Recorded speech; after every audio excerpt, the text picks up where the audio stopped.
Panforma est une entreprise familiale, indépendante, qui est spécialisée dans le développement et la production de produits injectables depuis 40 ans. Leader sur le marché français, il est présent à l'international dans 75 pays. Donc, le projet Amigo est un projet majeur pour le site de Panforma et pour son avenir.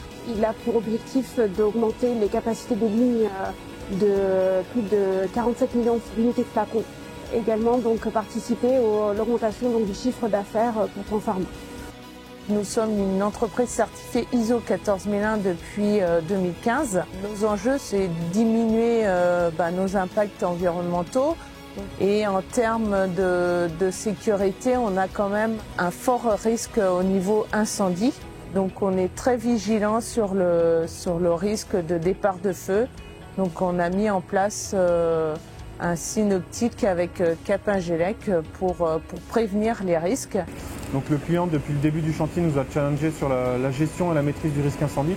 La difficulté, mais aussi la richesse du chantier fait que, aujourd'hui, étant sur un site occupé, on a ce qu'on appelle, nous, le risque allergique, donc le risque pénicilline. Donc on a tout un ensemble d'actions de prévention qui ont été mises en place pour éviter que quelqu'un qui serait allergique sur le chantier soit exposé à ce risque-là. Nous avons fait le choix de conserver en interne toute la partie équipement process, mais de donner donc à Capingelec toute la partie exécution du clos couvert et de ses installations internes et également utilité. On a répondu à cet appel d'offres en juillet de l'année dernière, donc en juillet 2022. Ce qui nous a démarqué pour gagner ce projet et finaliser ce projet, c'était surtout la dernière étape qui était l'environnement et la partie sécurité. Alors ce projet est décomposé en plusieurs phases, ce qu'on appelle nous des jalons contractuels, donc qui sont stipulés sur notre contrat avec Panforma. On a fait la partie UP2, donc l'unité de production 2 de céphalosporine, qui s'est très bien déroulée.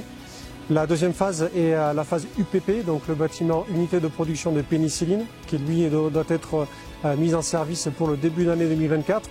Et la dernière phase est pour fin 2024 concernant les raménagements d'une zone existante et connexion du nouveau bâtiment.